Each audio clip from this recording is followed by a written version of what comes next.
Your mind can become your greatest refuge or your most exhausting prison.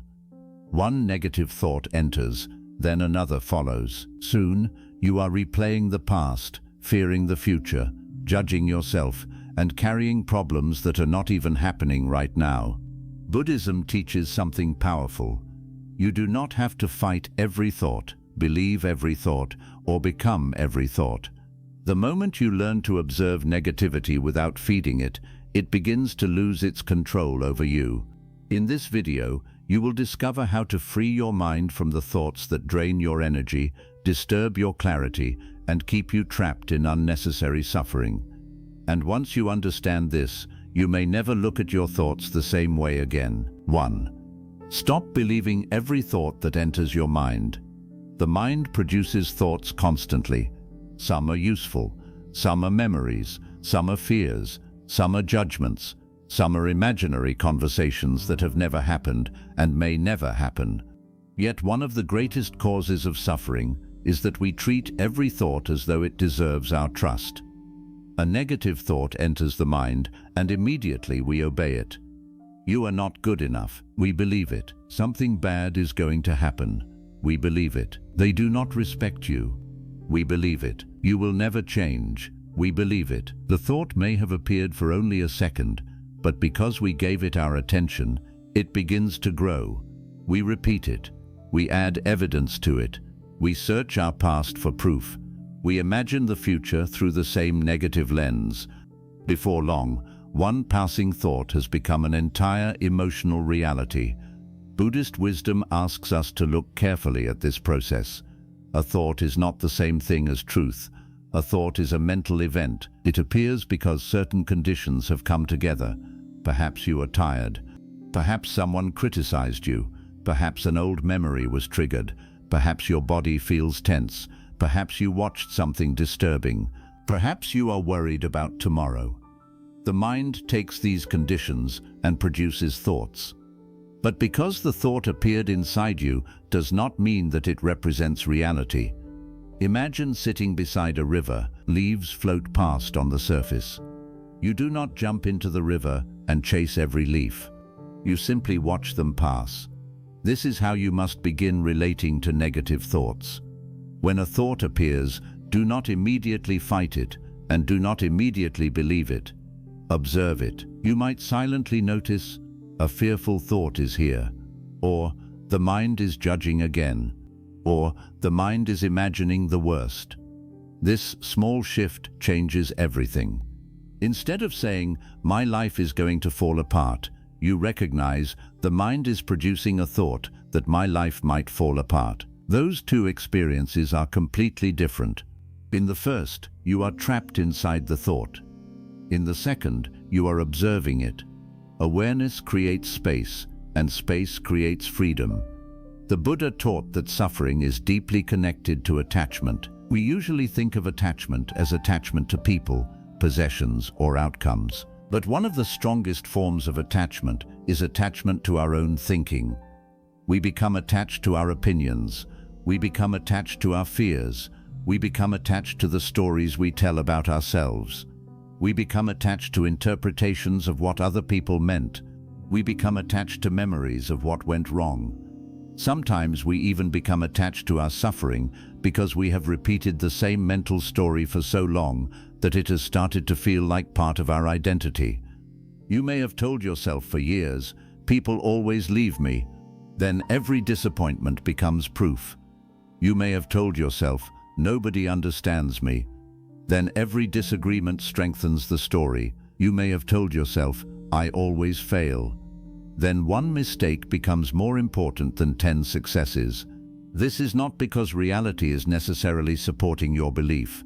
It is because the mind is searching for evidence that matches what it already believes. The Buddhist path asks you to investigate rather than blindly accept. When a painful thought appears, ask yourself, is this happening right now, or is my mind remembering the past? Is this a fact, or is this an interpretation? Do I actually know what another person is thinking, or am I guessing? Am I describing reality, or predicting a future that has not happened? These questions are not meant to create more thinking. They are meant to interrupt unconscious thinking. A large amount of negativity survives only because it is never examined. The thought says, everybody is judging you, but everybody is not judging you. Most people are busy thinking about themselves. The thought says, you ruined everything. But usually you did not ruin everything. Something simply went differently from what you hoped. The thought says, nothing will ever improve. But you cannot know that. You have not lived tomorrow yet. The mind speaks with certainty even when it possesses very little evidence. This is why awareness is so important. Do not give every thought the authority of a command. A thought can appear without becoming your direction. Anger can appear without becoming harmful speech. Jealousy can appear without becoming cruel behavior. Fear can appear without becoming avoidance. Self-doubt can appear without becoming surrender. You can notice the thought and still choose wisely. This is one of the deepest forms of mental freedom. You are not trying to force the mind to become completely silent. That would become another struggle. The goal is to stop allowing every thought to control your emotional state. There will be days when the mind is calm. There will be days when it is restless. There will be mornings when you feel confident. There will be evenings when old fears return. The Buddhist approach is not to demand that these inner conditions remain perfect. Everything changes. Thoughts change. Emotions change. Energy changes. Circumstances change. What appears will eventually disappear. Remember this: when negativity feels overwhelming, a thought may feel permanent because you are inside it. But look at your own life.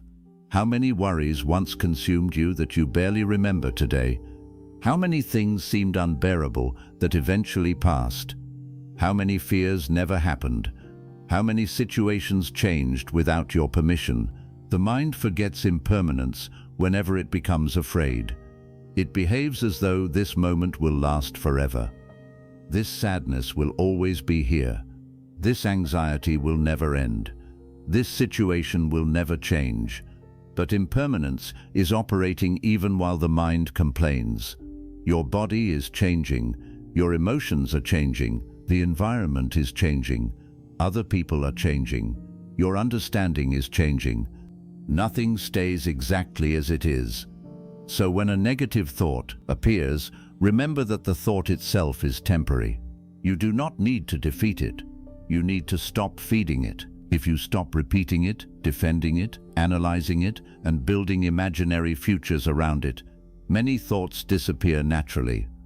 What you repeatedly feed becomes stronger. If you repeatedly feed resentment, resentment grows. If you repeatedly feed comparison, comparison grows. If you repeatedly feed fear, fear grows. If you repeatedly return to awareness, awareness grows. This is why protecting the mind is not about creating a wall around yourself. It is about becoming careful about what you nourish. Every time you notice a negative thought without becoming trapped inside it, you strengthen a new habit. At first, you may notice the thought after 20 minutes, then after 10 minutes, then after 1 minute. Eventually, you may notice it almost immediately. There is the mind imagining rejection again. There is the mind comparing again. There is the mind trying to reopen yesterday. And once you see the pattern clearly, it loses some of its power. Awareness is like turning on a light in a room that you have been walking through in darkness. The furniture has not disappeared, but now you can move without constantly stumbling into it. Do not demand that you never have another negative thought. That demand itself will create negativity. Instead, practice a simpler discipline. When negativity appears, recognize it. Do not become it. Do not worship it. Do not obey it automatically. Allow it to arise. Allow it to remain for however long it remains, and allow it to pass. Your mind can produce a storm without you becoming the storm. That understanding is the beginning of freedom. 2. Stop feeding the mind with what makes it restless. Many people want a calmer mind while spending their entire day feeding the mind agitation. They wake up and immediately reach for a phone. Within minutes, the mind is filled with other people's opinions, problems, arguments, achievements, tragedies, possessions, appearances, complaints, and demands. Before the person has even become fully awake, their attention has already been scattered across the world. Then they wonder why their mind feels heavy. The mind is affected by what it repeatedly receives. This sounds simple, but very few people live as though it is true. If you repeatedly consume angry conversations, the mind becomes more familiar with anger. If you repeatedly consume fear, the mind becomes more sensitive to fear. If you repeatedly compare your life with carefully selected images of other people's lives, dissatisfaction becomes easier. If you spend hours listening to people criticize, complain, insult, and argue, do not be surprised when the same voices continue inside your head after the conversation ends. Buddhist practice places great importance on mindful consumption. Consumption is not only about food. You consume images, you consume words, you consume conversations, you consume environments, you consume emotional energy, you consume ideas, and everything you repeatedly consume leaves some kind of impression. Imagine pouring dirty water into a clear bowl every day while demanding that the water remain transparent. That is what many people do with their minds. They constantly pour agitation into themselves and then search desperately for calm. You cannot control everything you encounter. Life will expose you to unpleasant situations. People will complain around you. News will sometimes be disturbing. Work may involve conflict. Family members may carry their own emotional difficulties. The goal is not to hide from reality. The goal is to stop voluntarily adding unnecessary poison to the mind.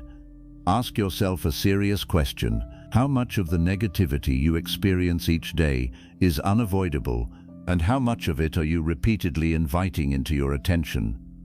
Perhaps you check an argument online again and again, even though it has nothing to do with your life. Perhaps you visit someone's profile because comparing yourself with them creates an emotional reaction. Perhaps you replay old messages that only reopen resentment. Perhaps you repeatedly discuss the same person who hurt you. Perhaps you listen to people who constantly criticize everyone around them. Perhaps you spend hours consuming content that leaves you anxious, angry, jealous, or dissatisfied. Then afterward you say, "Why is my mind so negative?" The answer may be uncomfortable, because negativity has been receiving regular nourishment. The mind becomes shaped by repetition. What you repeatedly expose yourself to becomes mentally familiar, and what becomes familiar begins to feel natural. A person who spends years surrounded by complaining may eventually think that complaining is simply how adults communicate. A person who constantly watches people attacking each other may start interpreting ordinary disagreements as battles. A person who consumes endless stories about betrayal may begin expecting betrayal everywhere. A person who spends hours looking at other people's success may start believing that their own life is inadequate. This is why protecting the mind requires discipline at the doorway of attention. Not everything deserves entrance. Not every argument deserves your participation. Not every piece of information deserves your energy. Not every opinion deserves consideration. Not every criticism deserves investigation. Not every invitation deserves acceptance. Not every person deserves unlimited access to your inner life. Buddhism does not teach hatred toward the world. It teaches wise relationship with the world. There is an enormous difference. You can remain compassionate without constantly exposing yourself to chaos. You can care about another person without absorbing every emotion they produce. You can understand someone's suffering without making their suffering your permanent mental environment. You can listen without carrying everything home with you. This requires mindfulness. Before consuming something, notice how it affects you. After certain conversations, how does your body feel? After certain videos, how does your mind behave? After visiting certain places, what kind of thoughts appear? After spending time with certain people, Do you feel clear or agitated? Do not use these questions to condemn other people. Use them to understand cause and effect. Buddhist teachings repeatedly point toward causes and conditions. Mental states do not appear from nowhere. They have conditions. Anger has conditions. Envy has conditions. Fear has conditions. Restlessness has conditions. If you continually strengthen the conditions that produce negativity, then negativity will continue appearing. Therefore, one of the wisest things you can do is remove unnecessary conditions. You may not be able to remove every difficulty from life, but perhaps you can stop beginning every morning with 30 minutes of disturbing information. Perhaps you can stop ending every evening by reading arguments. Perhaps you can spend less time with conversations based entirely on gossip. Perhaps you can stop checking the life of someone you are trying to emotionally release.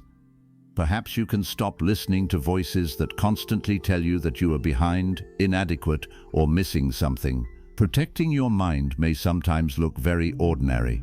Turning off the phone, leaving the room, changing the subject, going outside, sitting quietly, reading something meaningful, listening carefully to natural sounds, spending time with people who do not require you to perform, doing one task without filling the background with noise.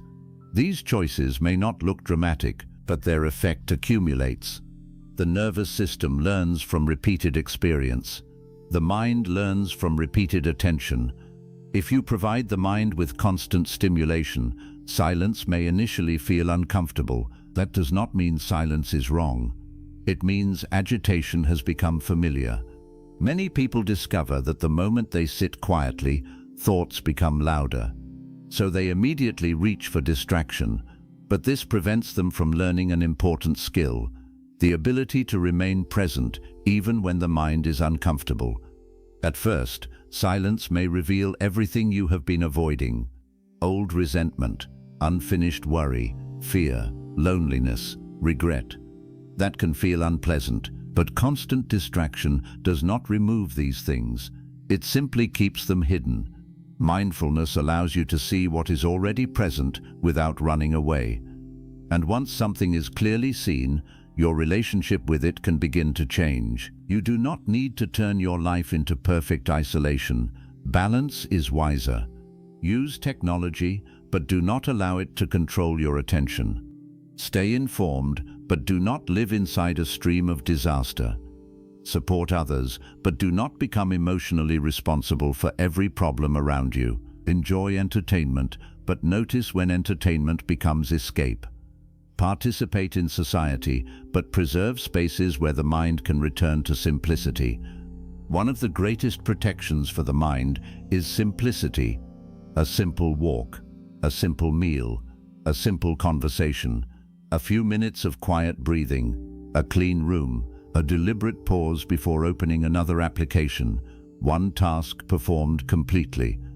These ordinary moments restore something that constant stimulation steals: the ability to be where you are. Negativity often grows when attention becomes scattered. The mind is in yesterday, tomorrow, someone else's life, an argument, a fear, a memory, a possibility, and a comparison all at the same time. Return to what is actually here: this breath, this room, this step, this person, this task, this moment. The more frequently you return, the less space unnecessary negativity has to dominate you. You cannot choose every thought that appears, but you can influence the conditions from which many thoughts arise. Choose those conditions wisely. 3. Do not turn other people's behavior into your inner suffering. One of the easiest ways to fill the mind with negativity is to allow another person's behavior to live inside you long after the person has left. Someone speaks disrespectfully in the morning. The conversation lasts 3 minutes, but you carry it for 8 hours. You replay their words. You imagine what you should have said. You create future arguments. You tell other people what happened. You question their intentions. You question yourself. The event occurred once, but the mind reproduces it 50 times. This is how another person's behavior becomes your inner suffering.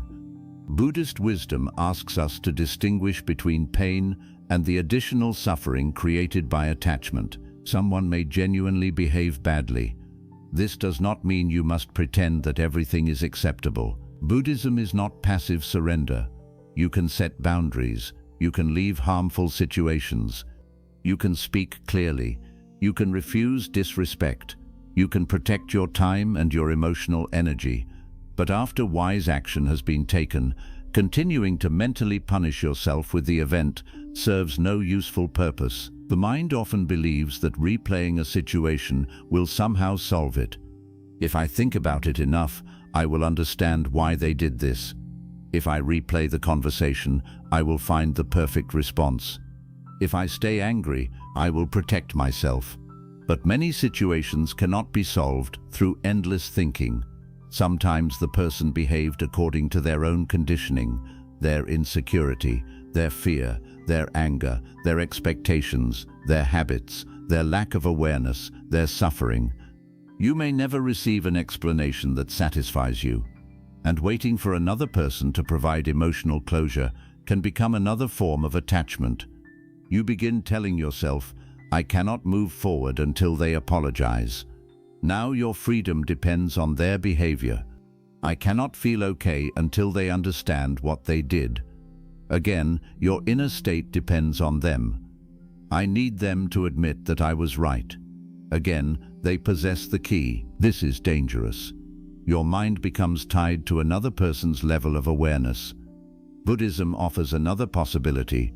See clearly, act wisely, then release what is no longer yours to carry.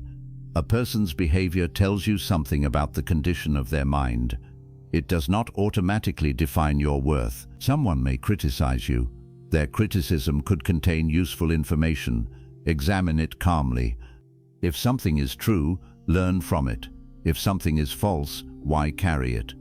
If someone says you are selfish and you recognize selfish behavior in yourself, use the moment for growth. But if the statement is simply anger, manipulation, misunderstanding, or projection, repeating it for months does not make it true. The mind must learn not to build its identity from every opinion it encounters. You cannot control how everyone interprets you. Even the kindest person will be disliked by someone. Even the wisest decision will be criticized by someone. Even silence will be misunderstood. Even generosity can be questioned. If you require universal approval before feeling settled, you are asking life for something it cannot provide. Buddhist practice loosens this attachment to reputation. This does not mean becoming careless about how you treat people. It means caring more about the quality of your actions than about controlling everyone's interpretation of those actions. Ask, was I honest? Was I compassionate? Was I unnecessarily harmful? Did I act from anger or awareness? These are useful questions, but asking, did everyone approve of me, is a trap. You do not control their answer. Protecting your mind from negativity also requires understanding resentment. Resentment often feels like strength because it keeps emotional distance from someone who hurt you, but resentment is still attachment. You are still connected to the person through anger. You may not speak to them anymore, but internally you continue meeting them every day. They appear in your thoughts. They influence your mood. Their name changes your body. Their memory controls your attention. This is not freedom. Forgiveness in a Buddhist sense does not require pretending that harmful actions were acceptable. It does not require reconnecting. It does not require trusting someone who repeatedly violated your trust. It means refusing to continue manufacturing suffering around what has already happened. You can remember the lesson without repeatedly drinking the pain. This distinction matters. The mind often says, if I let go, they win.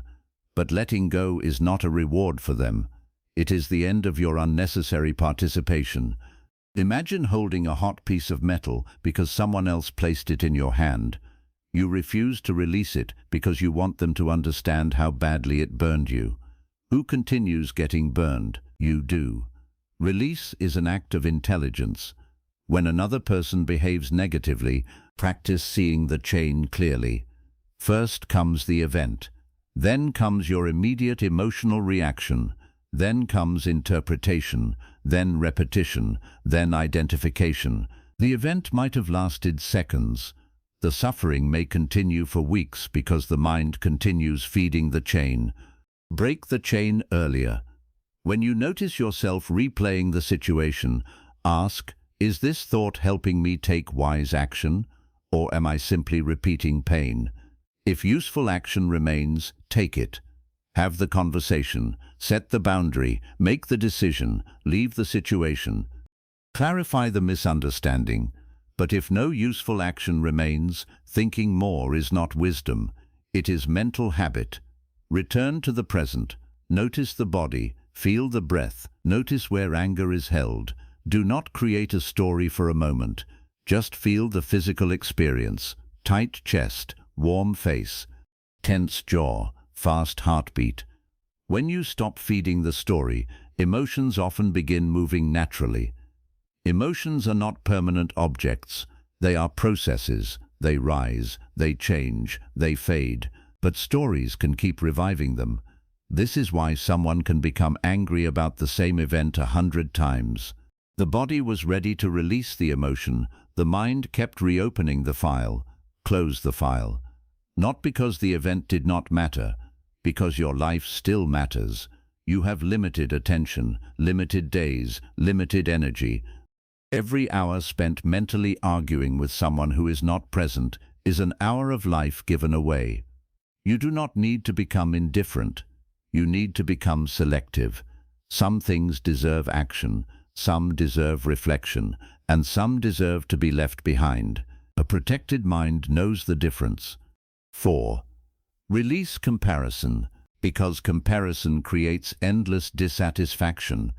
The mind becomes negative very quickly when it begins measuring life against other people.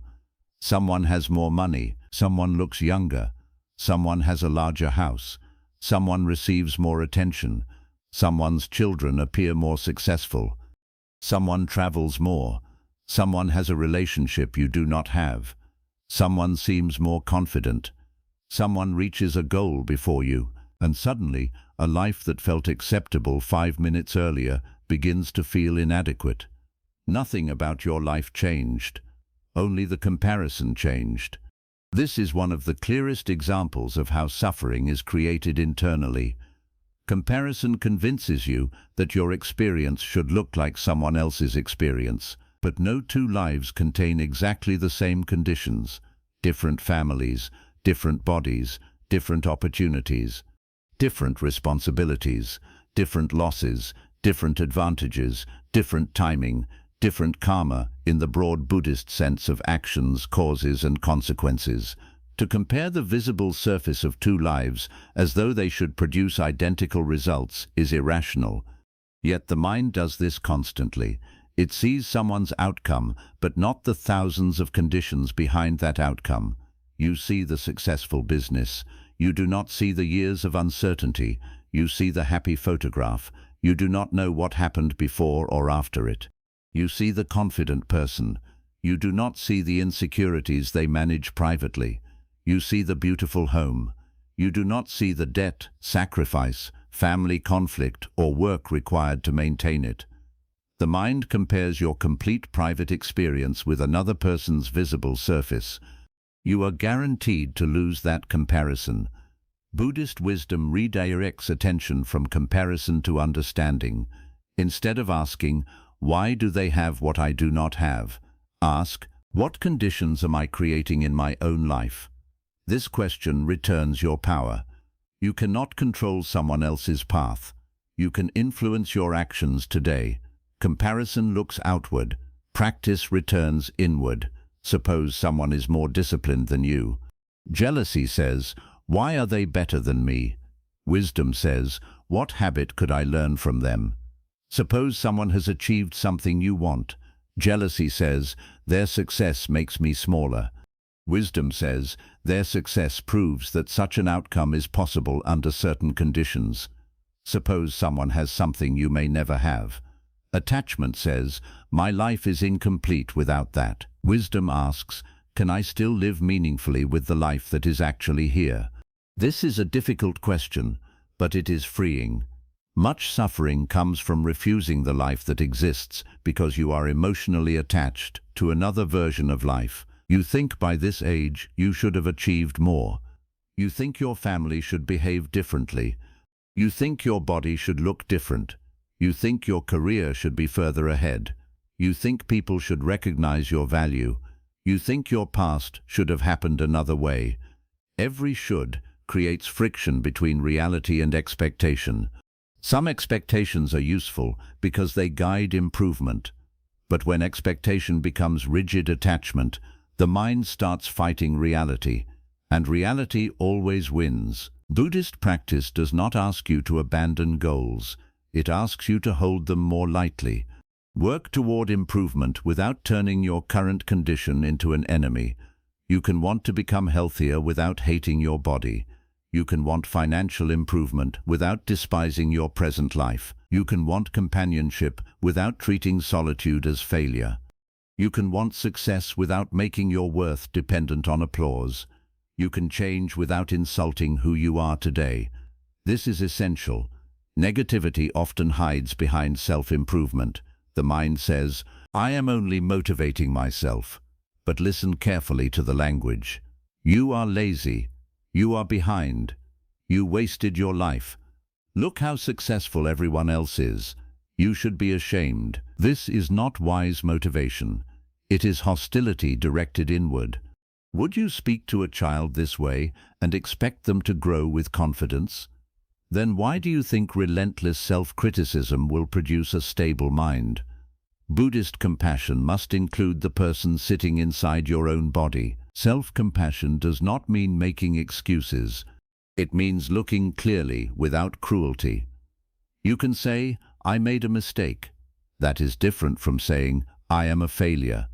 You can say, I avoided responsibility. That is different from saying, I am worthless. You can say, I need to change this habit. That is different from saying, I hate myself for having this habit. One creates learning. The other creates identity around shame. Protect your mind by being precise. Do not exaggerate your weaknesses. Do not turn one mistake into a permanent identity. Do not turn one rejection into a statement about your future. Do not turn someone else's success into evidence of your failure. Do not turn a difficult season into a definition of your life. Everything changes. You are still changing. One useful Buddhist practice is sympathetic joy, learning to appreciate the good fortune of others without interpreting it as a threat. At first, this may feel unnatural. If jealousy appears, do not condemn yourself. Notice it. Jealousy is another mental state. It has causes. Perhaps you are afraid there is not enough success to go around. Perhaps another person's achievement reminds you of something you have neglected. Perhaps you want recognition. Perhaps you feel unseen. Look beneath jealousy instead of pretending it is not there. Then practice a wider view. Their success does not subtract from your existence. Their happiness does not reduce your ability to experience happiness. Their progress does not close your path. Their season is not your schedule. You do not know what tomorrow will bring. And even if you never receive exactly what they have, your life can still contain meaning that comparison prevents you from seeing. Gratitude is powerful here. Not forced gratitude, not pretending everything is wonderful. Simple recognition. Notice what is already functioning. Your breath, food, a safe place to sleep, one person who cares, one ability you have developed, one lesson you learned through difficulty, one opportunity still available. The mind trained in comparison notices absence. The mind trained in gratitude notices presence. Both can exist in the same life. You decide which receives more attention. Do not wait until everything is perfect before allowing yourself to appreciate existence. Perfection will not arrive. There will always be someone ahead in some category. More attractive, more wealthy, more popular, more accomplished, more experienced. If your contentment depends on being above everyone, contentment is impossible. There is no end to that competition. Step out of it. Your life does not need to defeat another person's life in order to have value. Walk your path carefully. Correct what needs correcting. Learn what needs learning. Release what cannot be changed. And stop asking another person's life for permission to respect your own. 5. Train the mind to return to the present and med. Negative thinking receives much of its power from time travel. The body is sitting here. The mind is somewhere else. It is replaying yesterday or rehearsing tomorrow. It is remembering an insult from 10 years ago or imagining a disaster that might happen next week. It is creating conversations, predicting rejection, revisiting regret, constructing possible futures. Meanwhile, the present moment quietly passes unnoticed. Buddhist practice places extraordinary importance on returning to what is actually happening now, not because the past does not matter, not because the future should never be planned, but because the present is the only place where life is actually occurring. You cannot change yesterday while living inside yesterday mentally. You can only act now. You cannot solve every possibility in tomorrow by worrying today. You can only prepare now. When you understand this, mindfulness stops sounding like a spiritual decoration and becomes practical protection for the mind. Suppose you are washing dishes. The body is washing dishes, but the mind is replaying an argument. What is actually happening? Water, movement, breathing, sound, temperature. That is reality. The argument is now a memory being recreated inside consciousness. This does not mean the argument was unimportant. It means the event is no longer physically occurring, yet the nervous system can react to the memory as if it were happening now. This is why returning to the senses is powerful. Feel your feet touching the ground. Notice the movement of breathing. Listen to the nearest sound. Notice the temperature of the air. Observe the next physical action. These simple anchors interrupt the mind's tendency to disappear into stories.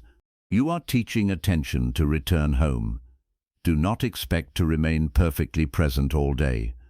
That expectation will create frustration. The mind will wander. That is what minds do. The practice is returning. You become distracted. Return. You begin worrying. Return. You start replaying a conversation. Return. You imagine the future. Return. You criticize yourself. Return. The power is not in never wandering. The power is in noticing sooner.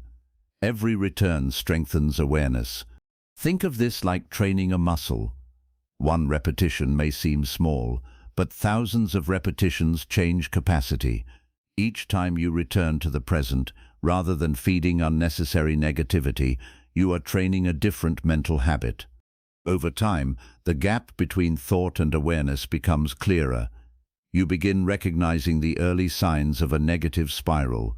The body tightens, breathing changes, the same thought repeats, attention narrows, you start predicting, you start judging, you start creating imaginary conversations.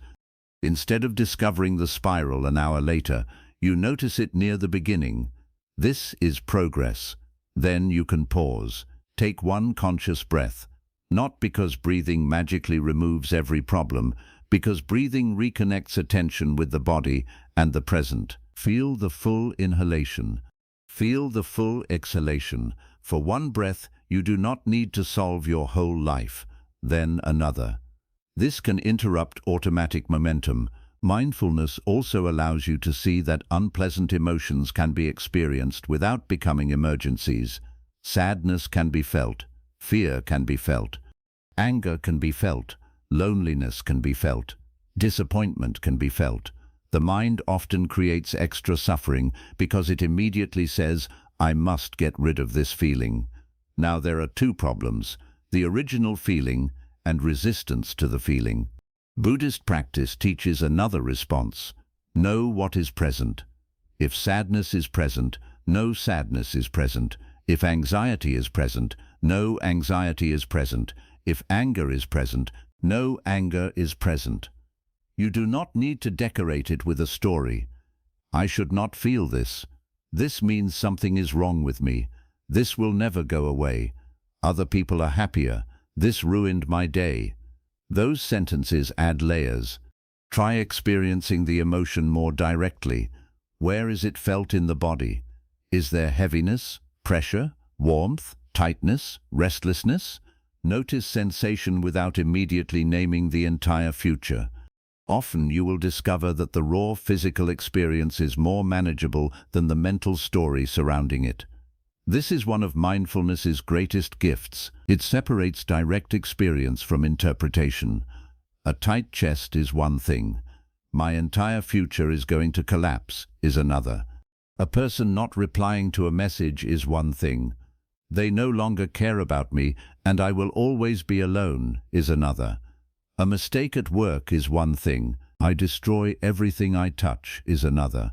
The mind moves from an event to a dramatic identity or future in seconds. Mindfulness slows that movement. Return to what you actually know. This happened. This is what I feel. This is what I can do now. Nothing more is required in this moment. Protecting the mind also means learning when not to solve something. You do not need to solve your life while exhausted at midnight. You do not need to decide your entire future in the middle of an emotional reaction. You do not need to understand another person's motives immediately. You do not need to answer every internal question tonight. Sometimes wisdom says, "This can wait." The negative mind hates uncertainty. It demands answers. What if this happens? What did they mean? What will I do next year? What if I fail? What if they leave? The mind imagines that certainty would create safety, but life does not offer complete certainty. Buddhist practice therefore develops something more useful than certainty, the ability to remain steady within uncertainty. You do not know exactly what will happen, but you know how to return to awareness. You do not control everything, but you can choose your next action. You cannot guarantee that nobody will disappoint you, but you can meet disappointment with understanding. You cannot guarantee that every plan will work, but you can adapt. You cannot stop change, but you can learn to stop demanding permanence. This is strength. Many negative thoughts are attempts to control life mentally. If I worry enough, perhaps I can prevent pain. But worry does not create control. It creates the feeling of mental activity. Sometimes action is necessary. Then act. Make the appointment. Have the conversation. Save the money. Set the boundary. Study. Prepare. Leave. Apologize. Begin. But once the useful action is complete, repeated worrying adds nothing. Return to the present. There is also deep wisdom in ordinary routine. A protected mind benefits from simple anchors. Wake up without immediately entering the world's noise. Spend a few minutes in silence. Walk mindfully. Eat one meal without constant distraction. Notice when the body is tired. Rest before exhaustion becomes emotional instability. Keep your physical surroundings reasonably orderly. Do not underestimate these things. Mental states are influenced by conditions. A tired, overstimulated, constantly distracted mind will find negativity much easier to enter. Mindfulness is not only meditation with closed eyes. It is awareness while living. When walking, know that you are walking. When listening, actually listen. When eating, taste the food. When resting, allow yourself to rest instead of mentally working. When speaking, notice the intention behind your words. When anger appears, notice the moment before reacting. When desire appears, notice the urge before obeying it. This is how awareness enters ordinary life. And ordinary life is where the mind needs protection most. Eventually, you may realize something important. The goal was never to create a life in which negative thoughts never appear. Such a life does not exist. The goal is to become a person who does not automatically become a servant to them. A difficult thought appears. You recognize it. A painful emotion appears. You allow it. Someone criticizes you. You examine what is useful and release the rest. The future becomes uncertain. You prepare what you can and stop pretending worry is control. The past returns. You learn from it without moving back into it. Again and again, you return. Return to the body. Return to the breath. Return to awareness. Return to what is actually here. The mind may continue producing negativity from time to time, but negativity no longer owns the entire house. Awareness is there too, and every time you choose awareness, you become a little less controlled by whatever happens to appear in your mind.